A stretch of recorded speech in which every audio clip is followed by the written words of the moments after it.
I live radio. I listen to it all the time. I'm listening to it at work, on the internet. I listen to it when I get up in the morning. I listen to it when I get home at night. For me, radio has always been to focus on what's happening in the city. So I really try and play bands who are coming through town, local bands with new releases. There's some incredible stuff that's happening all the time. It's developing. The genres are developing all the time. And really, that's sort of my motivation. I feel like I want to share the stuff that I'm hearing with people.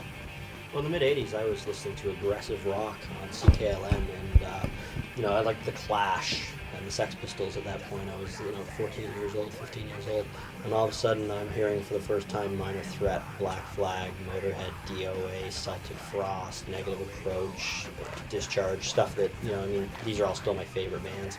For me, the exciting part about radio is strictly musical, and hopefully that someone's going to hear something new for the first time and listen to the show again, hear it, or find something out on their own, or they're going to hear a record that they wouldn't otherwise ever hear until 10 years down the line or something like that.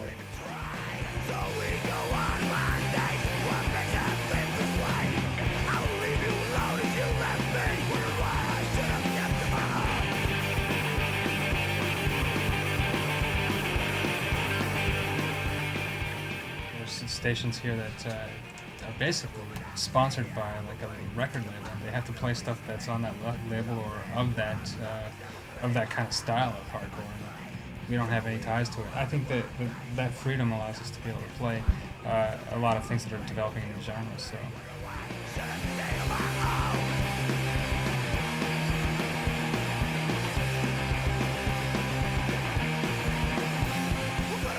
Back when I was getting into hardcore, tape trading happened an awful lot, and I started finding out about other radio stations that were recording bands live, and I was, you're getting these raw sessions of bands that are playing, in their element, essentially, because hardcore is really much a live phenomenon. I did know of Stacey Case, who had done a show here called About Town, and he was using the downstairs studio, and I knew that there was a studio there was a space that could be utilized, and so we put that in our proposal, and it was accepted, and we just started trying to get bands to come in every month. After that, we just kept on pushing our luck. Bands that have played in Studio 3 include Effed Up, Career Suicide, The Class, Hostage Life, Voice Deck, Rambo, Under Pressure, Guns Liquor and Whores, Wednesday Night Heroes, Rammer, Modern Machines, Hot Carl, Catholic Boys, No Time Left, Running for Cover, I Object, Endless Blockade, Self-Defense, Haymaker, and Legion. We were broadcasting a lot of amazing things, especially from a local level. In terms of the Studio 3 sessions, I thought, we're doing these interviews live. We're profiling all these local bands that no one knows about. What's happening with these interviews are, some people aren't able to tune in, so why not create a document around it, like transcribe the interview and then turn it into a zine, Yeah, it's really just a physical representation of the radio show in a lot of ways. Even the reviews are material that we played. It's really an attempt to profile things that are happening in Toronto or things that have come through Toronto. I think locally as well, the zine really helps with our profile because we try and spread the zines in shops.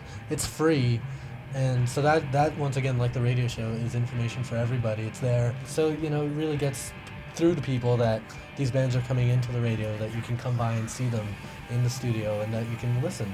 And that's a great way to promote the radio show. I listen to the show in Japan when I get the chance. And a great story I heard recently was one of my students, he plays in a Tokyo band called Low Vision.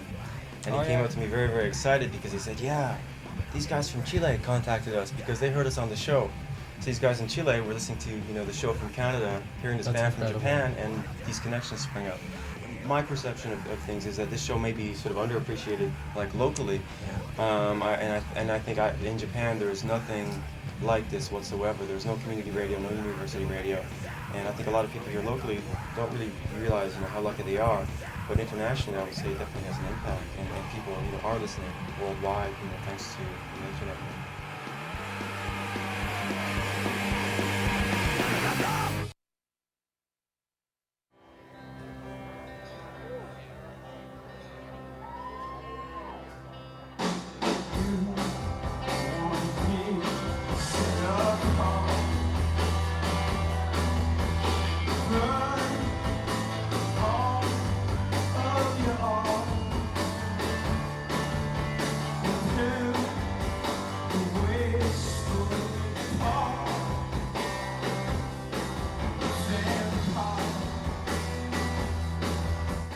grandpa gave me an electric guitar for my birthday in 5th grade, and I got it. I was like, awesome. And then I never played it until I was like 16 because, I don't know, I was kind of surrounded by music all the time. So like my mom plays a orchestra-sized harp.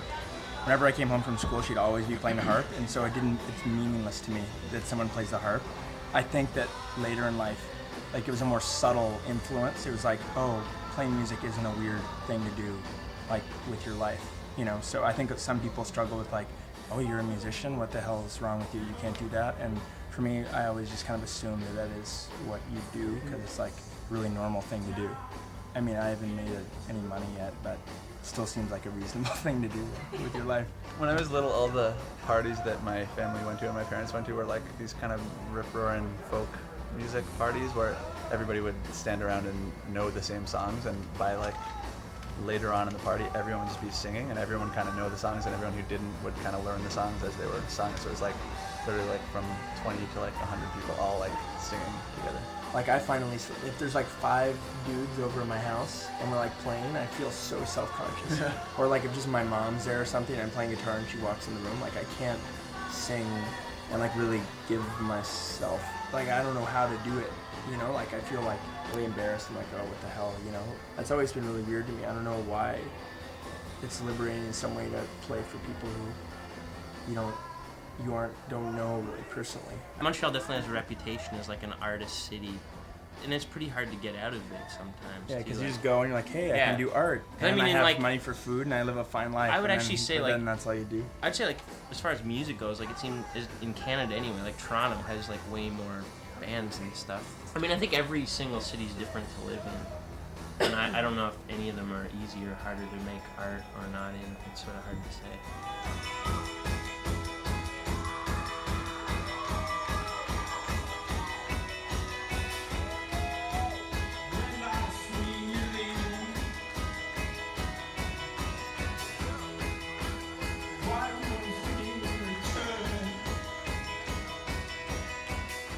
In the bar, and it was really like an experiment, like trial and error. Like it was like, let's make an album. All right, who knows how to make an album? Nobody. All right, let's go. Oops. Let's try the mic in the barrel. Let's try it on top of the barrel. It kind of teaches you the limits of what you, as someone who can only afford an SM57 and a barrel, can do. And so then if you have the opportunity to like work with better stuff, you have like a broader palette of sounds you can get. You know, it's the same thing as like putting out your own record or booking your own shows. I mean, if you do it a little bit yourself, then if you're working with other people, then you have a bit of a sense. You just have a reference point. We did the first one entirely ourselves and entirely on zero. It was like cost like probably $200 total cost or something like that, like at the most even. But like there's a lot to be said for going to somebody who really knows what they're doing and has made their life recording bands and having them help you do that better and like teaching you how to do it. In the same way that I focus on writing songs, other people focus on where to put a mic to make a kick drum sound good, you know? There's a lot to be said for not doing it yourself, you know? It's like you can't learn how to do absolutely everything yourself and be really good at it.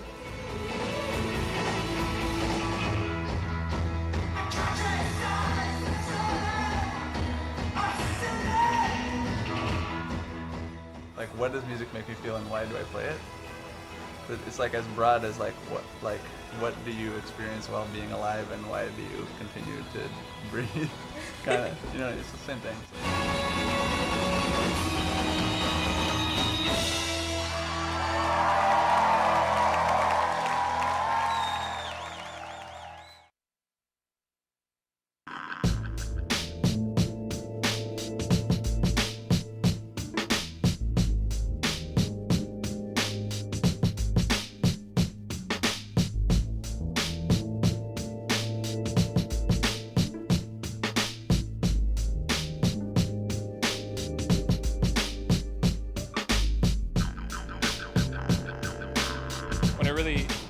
Started feeling passionate about photography is when I bought my first digital camera. It was just a point and shoot digital, really crappy one, like a 2 megapixel Kodak point and shoot digital, but it really made me realize how liberating digital can be.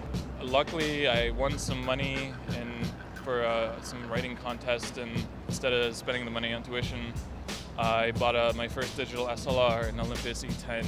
I was wondering when I had first bought it, I thought, like, what did I just do, spend all this money? But the first shot that I took with it, I knew right away that this is it. This is the beginning. I just prefer to photograph humanity.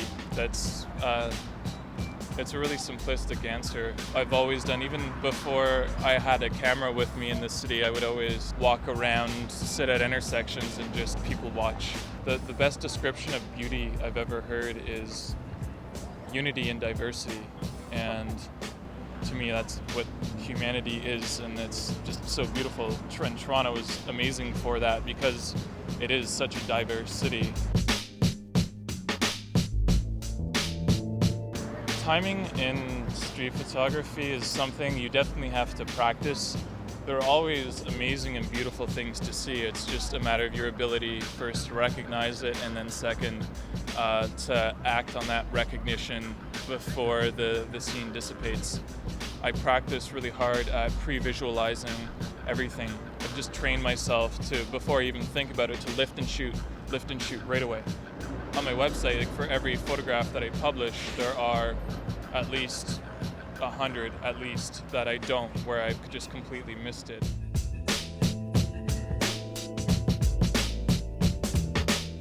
I usually don't interfere with the subjects. Like, when I see people, meaning I don't walk up to them and ask them if I can photograph them. The fact that I'm there and pointing a camera at somebody is interference in itself, but I hardly ever ask anybody to pose. I decide between black and white and color. The way I decide is if the color is essential to the scene, meaning the color is just part of the essence of the photo, then I keep it, and if not, I discard it. Usually in the summertime I shoot a lot more color, just because there's just such a, like, the palette is so much more rich. There's always the issue when I'm shooting of ownership of image. People who object will object to me photographing them, will say, you can't take that picture of me, and there's something telling in the way that they phrase it, that take a picture. And I always say to them, I'm not taking pictures, I'm making pictures. I make pictures with people or with the city. I don't take them, because taking implies ownership. And from a legal standpoint, in public space, you do not own your image. I can't use a photograph as a means to an end, meaning advertising, but as an end in and of itself, just as a work of, like, art. Often what I tell people is that it's just editorial purpose, that I'm telling a story with their image. It's documentary. It's very important as social document, not just as a historical object. Shooting photos is, in public space, is how I talk about what's going on in my community, and that's so important that everybody has the freedom of expression to talk about what's going on in their community, because imagine what would happen if anybody could censor you when you wanted to talk about something you saw in public space. Like, with a photograph, it's just how I talk about what I've seen. It's most important to me, though, when somebody objects, that I explain to them why I've done what I've done and why it's important that we all should have the right to do it.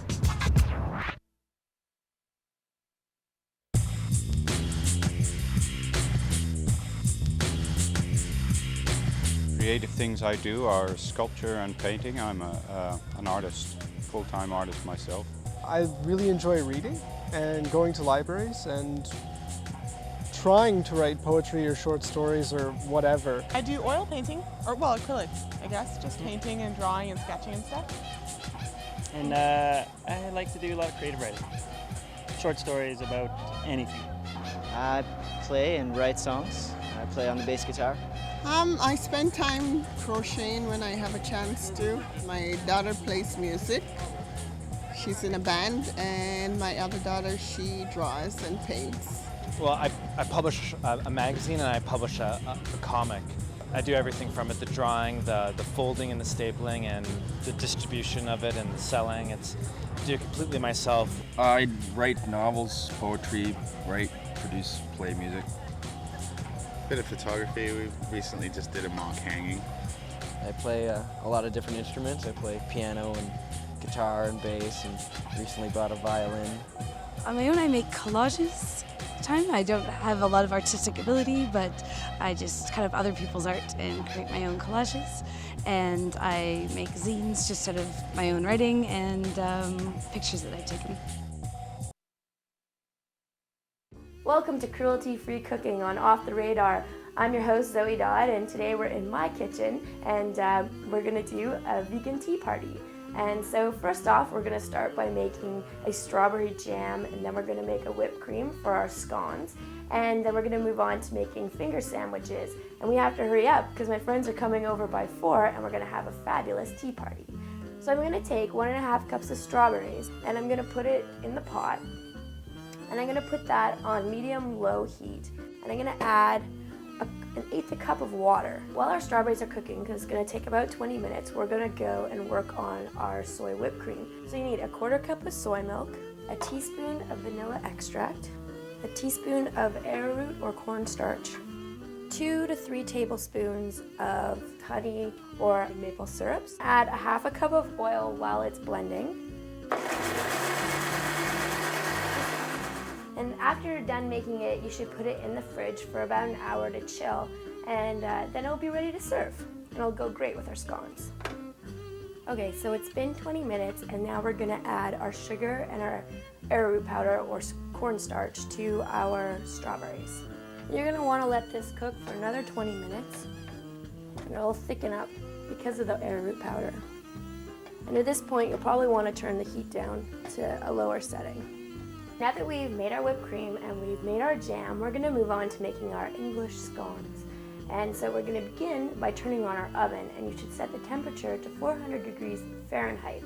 So we're gonna take 1.5 cups of flour, 2 teaspoons of baking powder, 1/2 teaspoon of baking soda, and 1/2 teaspoon of salt. I'm gonna combine this. Just gonna give it a bit of a stir. Got 1/4 cup of sugar, and 1/2 cup of vegan margarine, 1/2 cup of soy milk, and 1/2 cup of currants. And I'm gonna stir this all together and combine it. If you're looking for vegan margarine, you can get it at grocery stores, you can get it at health food stores. If you are gonna get it in your local supermarket, you need to look out for whey powder. That's one of the ingredients that you find in a lot of margarines. Okay, now that the dough is mixed, we're gonna scoop our scones out onto a lightly oiled baking sheet. You can make about 6 big ones or about 12 small ones. You could roll it out. You could roll it out by adding more flour and making it a thicker pastry and roll it out and cut it. But this recipe, we're actually just gonna plop it on the baking sheet. So we're gonna put these in the oven and let them bake for about 12 to 15 minutes or until they're golden brown. So our jam has been cooking for 20 more minutes, so about 40 minutes in total, and we're going to take it off the stove and put it in a nice bowl and put it in the fridge to cool, and it should be ready about the same time as our whipped cream, so we'll give it about an hour and a half. Okay, and now our scones are done baking. We checked them and they're golden brown. And since this is about a tea party, it's all about presentation. So we're gonna take our scones and we're gonna put them over here on this beautiful stand. So now that our scones are done, our whipped cream's done, our jam is done, we have to move on to our finger sandwiches. Now traditionally, finger sandwiches have been with like tuna fish and salmon and cheese and butter, but we're gonna make ours with hummus, avocados, cucumbers, a fake cream cheese, and mandarin oranges, which is one of my favorites. I discovered it going to a tea house in San Francisco 2 years ago, and I was sold on it then, and I'm sold on it now. We are gonna use white bread, which I've gotten from a bakery down the street.